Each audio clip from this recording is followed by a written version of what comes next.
That came about. I was hosting the New England Emmy Awards, just a dinner, not televised, but occasionally I'm invited to go back to do that. And these are, people that I, in some cases, worked with, and it's always great to go back when I can. And in this particular night, I was doing much as what I'm doing here now and loved doing on Breakfast Time and on Dancing, ad-libbing, just reacting, just being, what's happening now? Where can we play? What's happening? That's the real joy of it.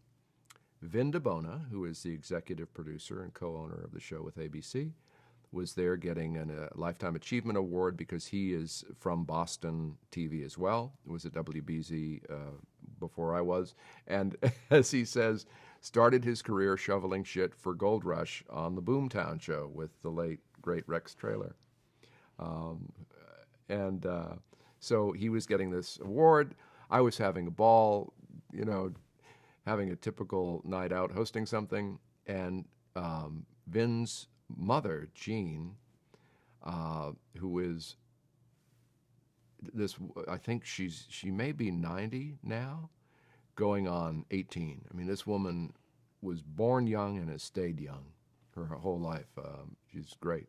And great judge of character, because she leaned over to Vin and said, "You should hire him." And at that point, America's Funniest Videos, after 8 years with Bob and a couple years with Daisy Fuentes and John Fugelsang, was really into the specials arena now. It wasn't on every week. It was on a number of times a year, hosted by whoever was the sitcom guy of the time for ABC. And they were thinking of bringing it back as a summer series, I think. And so Vin told me that, and he said, "Would you be interested in hosting it?" I thought, it's a great franchise, and I said, yeah, it would have to be different in that I'm not Bob. Bob's a comedian. I'm a broadcaster, so I wouldn't, would have to go through, as I called it, a desagitization process. But sure. And so we shot one without an audience. It was a one-shot special that rated pretty well, and then ABC picked up 13, and then they picked up a back 9. And then they started picking it up for 22 with extra episodes. Now, when I signed the first contract, which I think was a 5-year, it might have been a 6-year, I don't recall, but Vin, I don't know if he knows this or not, but his own lawyer told my agent, Babette, because I was concerned about signing something that long. I don't know what I have against being gainfully employed, but I always get, I don't know. And Vin's own lawyer said, "Don't worry, it's not going to last that long."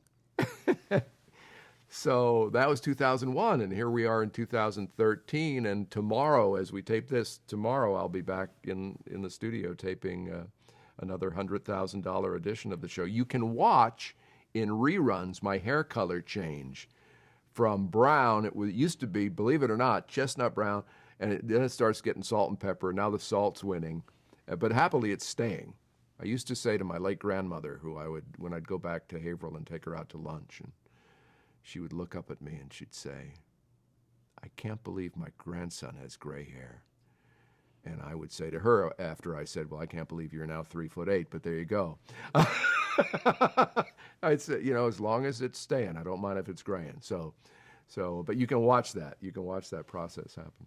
Bob, I think we've talked about it too, because I actually finally twisted his arm and pressured him into coming in and worked him for a year and a half until he came on our 20th season. I wanted to do a show with him because I thought that you can't celebrate the success of this show without honoring Bob being the first and really in a lot of ways to many people still the best known host.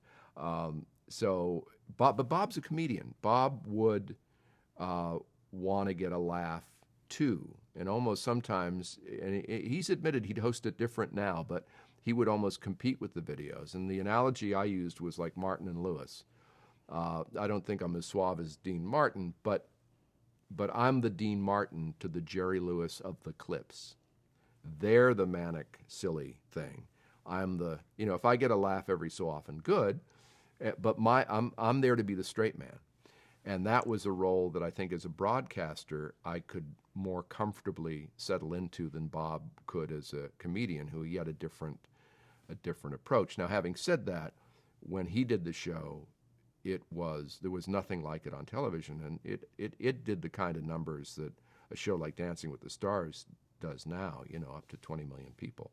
So my versions never achieved that kind of level of viewership, but it's been a good workhorse for ABC, and has very passionate fan base, particularly kids, which I love.